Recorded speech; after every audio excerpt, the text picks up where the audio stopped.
At the lawyer's office, my children argued loudly. Mother has no rights anymore. They laughed in front of me, certain they had already won. But then the lawyer slid a paper across the desk and said, "Actually, she has everything. If this story already has you hooked, make sure to subscribe to the channel and comment below where you're watching from." My name is Evelyn Carter, and I am 68 years old.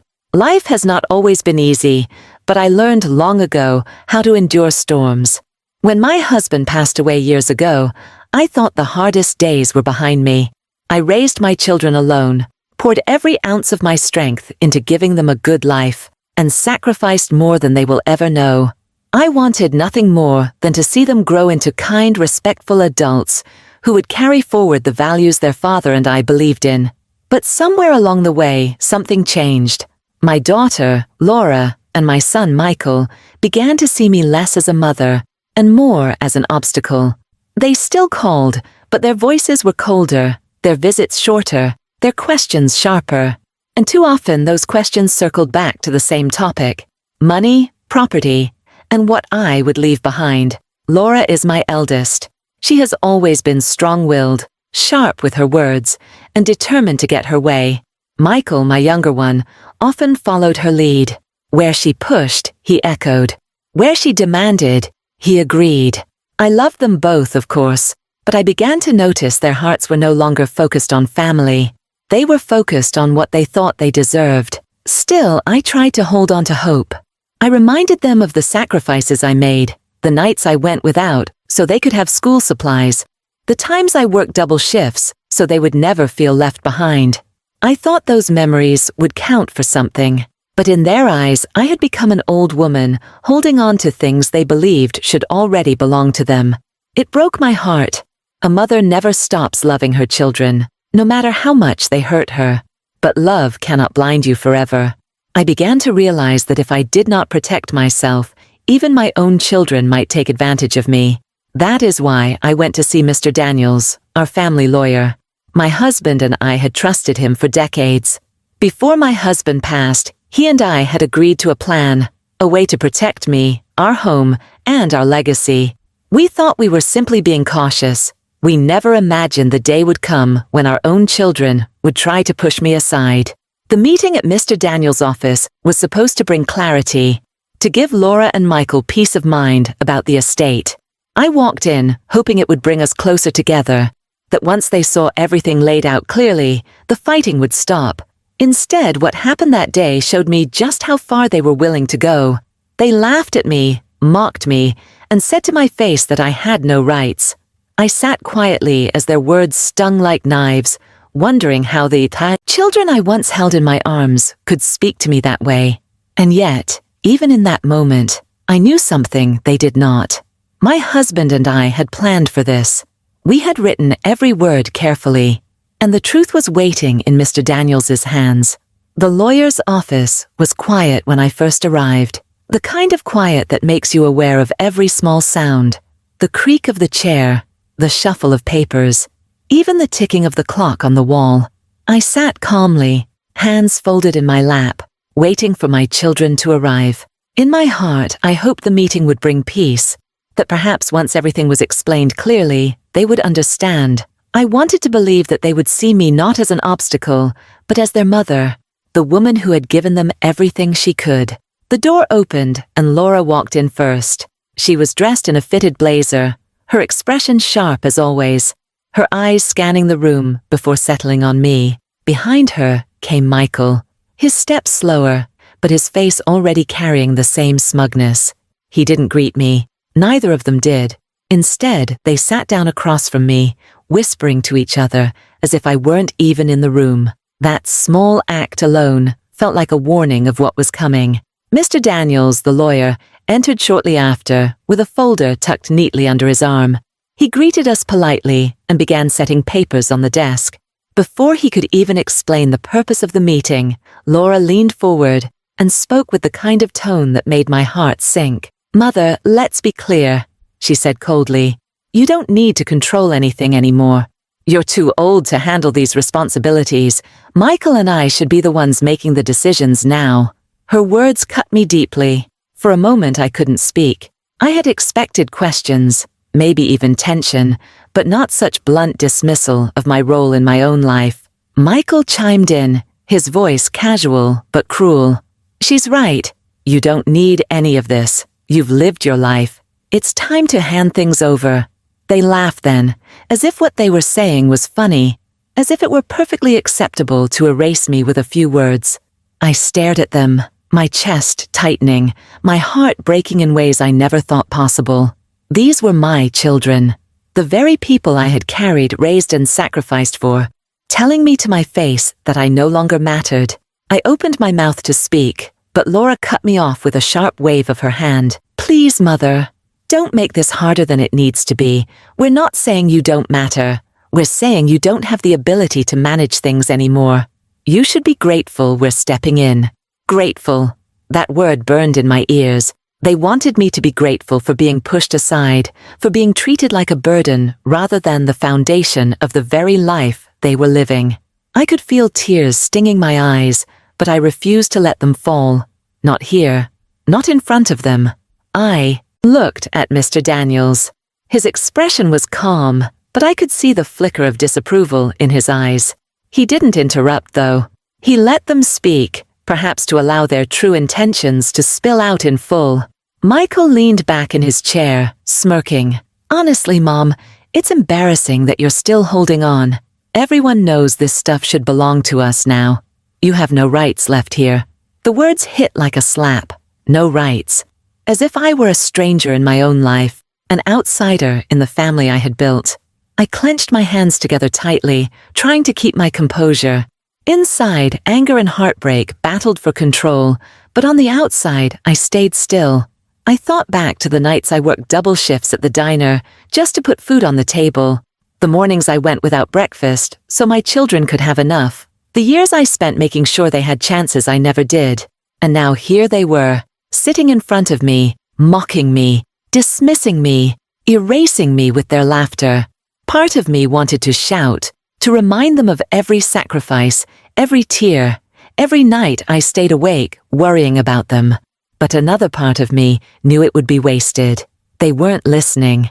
Their ears were deaf to love. They could only hear greed.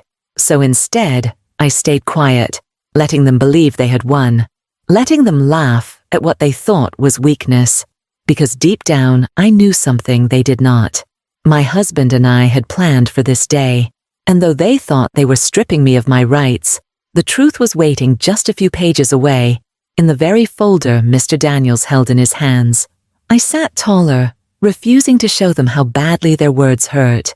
They saw my silence as surrender, but I knew it was strength. I would not give them the satisfaction of breaking me. They had no idea that the very meeting they thought would erase me would soon remind them exactly who I was. As my children's laughter echoed in that office, I sat still, holding myself together. Every instinct in me as a mother wanted to plead with them, to remind them of the love and years of sacrifice that had built their lives. But another part of me, the part that had endured hardships long before they were even born, told me to stay calm. Their words hurt, but they would not define me. My silence was not weakness. It was control. I took a slow breath and straightened in my chair. I could see Laura glance at me, her smirk widening, as though she believed she had silenced me into submission. Michael mirrored her arrogance, leaning back in his chair with arms crossed, confident that they had finally taken what they wanted. They thought they had won, but what they didn't know was that I had already prepared for this moment years ago. After my husband's death, I had spent many sleepless nights worrying about the future. I knew how greed could twist families apart. I had seen it happen to neighbors and friends, children turning on parents, siblings, tearing each other apart for property and money. My husband had known it too. That was why, together, we had met with Mr. Daniels and put everything in writing. We created a plan that would not just protect me, but would ensure fairness and stability long after I was gone. At the time, I thought perhaps we were overreacting. I wanted to believe my children would never betray me. But my husband, with the calm wisdom he always carried, had said, "Evelyn, love them with all your heart, but prepare for the day they may not love you back in the same way." Those words had stayed with me. though I never thought I would see them come true. And now, sitting across from my children as they dismissed me, I realized just how right he had been. I looked at Mr. Daniels. He gave me the faintest nod, as if to reassure me. He had the documents in his folder, the very papers that carried the truth. I didn't need to argue or defend myself against Laura and Michael's cruelty. I simply needed to wait. The truth would speak for me. Still, I knew this moment was more than just about papers and signatures. It was about dignity. I had a choice. I could respond with anger, match their shouting, remind them of every sacrifice I had made. Or I could remain calm, hold on to the quiet strength my husband had taught me, and let them reveal their true selves while the law revealed mine. I chose the latter. As Laura continued, her voice rising with impatience, I stayed silent. "Mom, stop sitting there like you're in control," she snapped. "You're not. You've had your time. It's ours now," Michael added, chuckling. "Yeah, just sign over whatever needs to be signed and let's get on with it." I folded my hands in my lap and looked at them steadily. "You may think I have nothing left," I said softly, "but you're wrong. Respect is not something you can take from me, and neither are my rights." They laughed again, dismissing my words as if they were meaningless. But inside I felt stronger, because I knew what was coming. That was the turning point for me. I understood that no amount of pleading would ever soften their greed. The children I had raised with love and sacrifice were blinded by their own desires. And though that truth was painful, it was also freeing. I no longer felt the need to convince them of my worth. I knew it, and soon they would see it too. When Mr. Daniels cleared his throat and opened the folder, I sat back and allowed the moment to unfold. I had chosen my path. I would not fight them with raised voices. I would fight them with preparation, with patience, and with the truth that had been secured long before they even thought to betray me. For the first time since they entered the room, I felt calm. Their words no longer had the power to shake me. I was ready. Mr. Daniels opened the folder slowly, carefully pulling out the stack of papers my husband and I had signed years ago.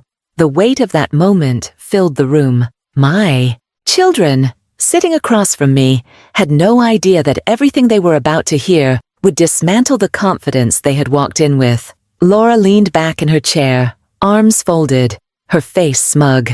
Michael tapped his fingers against the table, restless but grinning, certain the meeting was just a formality. Mr. Daniels adjusted his glasses and spoke in a calm, steady voice. "This meeting has been called to review the estate and trust arrangements of the Carter family. It appears there has been some misunderstanding, so let me be very clear." He placed the first document on the desk and slid it forward. "Mrs. Evelyn Carter is the sole trustee and beneficiary of the estate until her passing. All accounts, properties, and assets remain under her direct control." For a moment, the room went silent.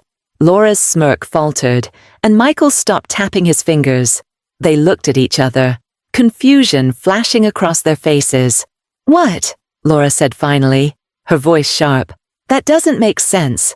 She's old. She can't manage all this anymore."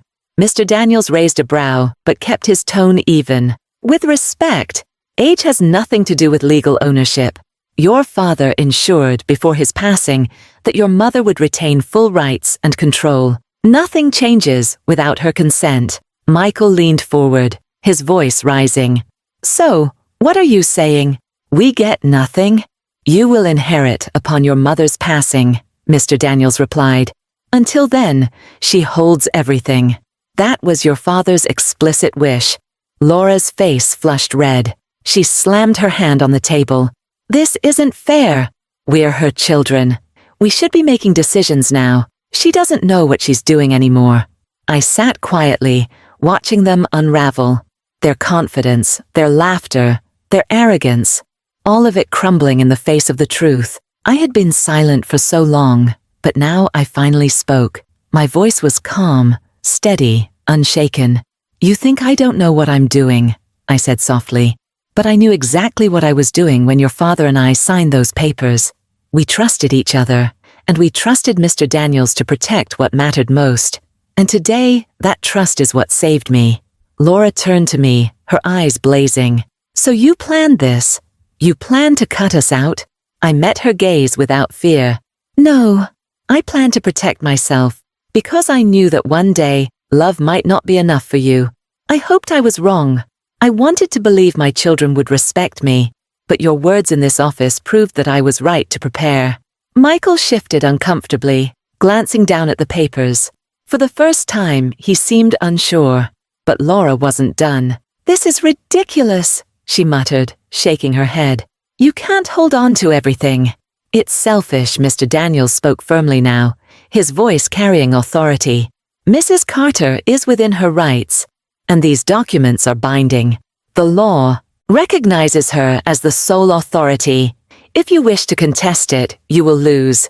I suggest you accept the truth." Silence fell again, heavy and final. Laura slumped back in her chair, her smirk gone, replaced by frustration and disbelief. Michael sat quietly, avoiding my eyes. The power they thought they held had vanished, replaced by the undeniable reality of the trust. I looked at them both, my heart heavy but strong. "You laughed at me," I said gently.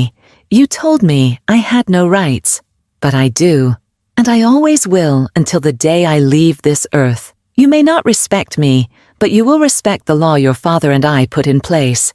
David's words, my late husband's wisdom, echoed in my mind.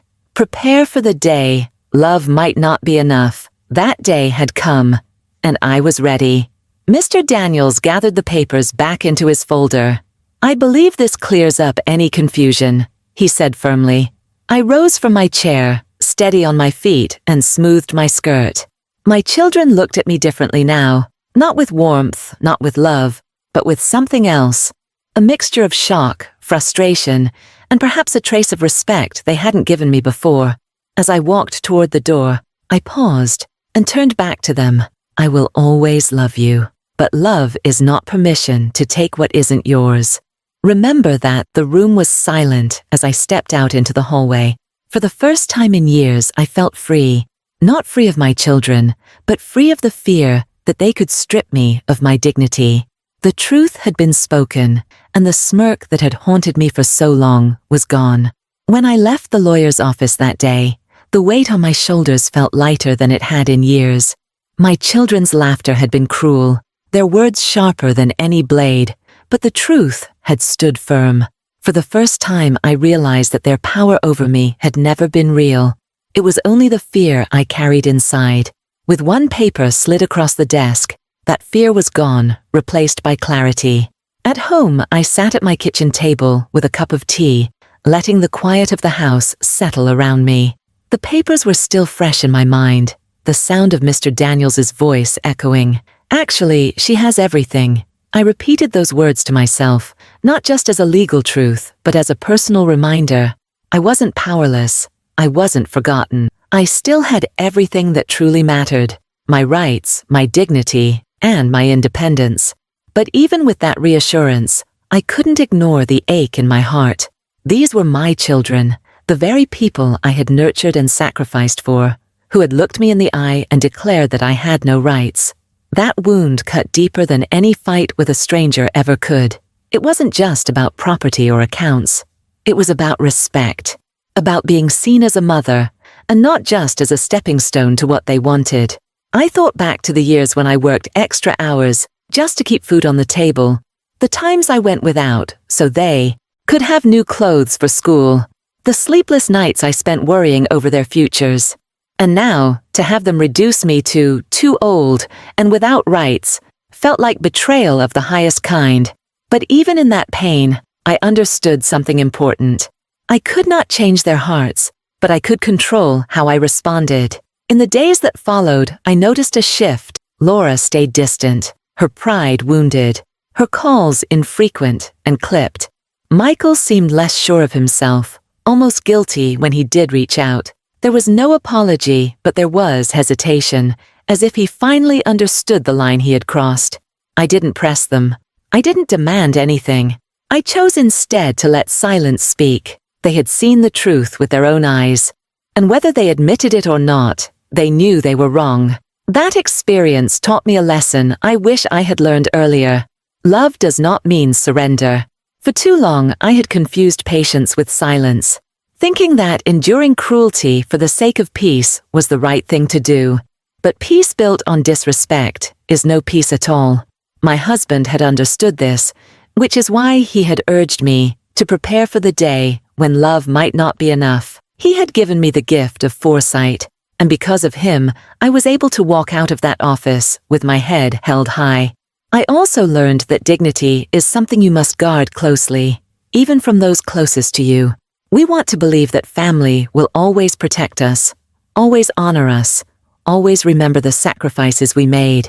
But sometimes family can be the very ones who test us most. That doesn't mean we stop loving them, but it does mean we draw boundaries.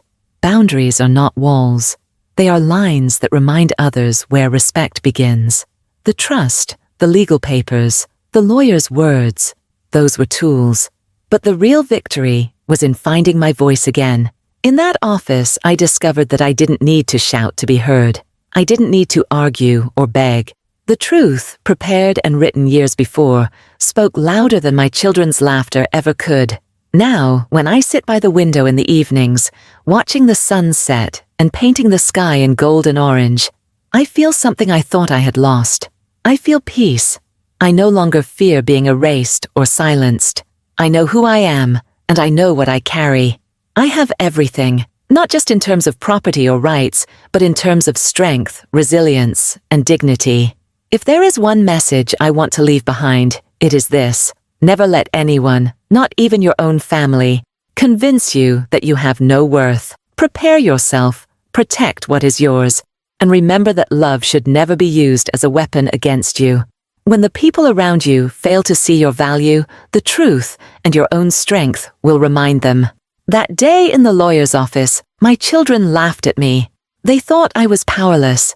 But when the papers were laid out, they discovered the truth. They had underestimated me. I didn't just walk out with my rights. I walked out with my dignity intact and my head held higher than ever. If this story touched you, don't forget to subscribe to the channel and comment below where you're watching from. I'd love to hear your thoughts.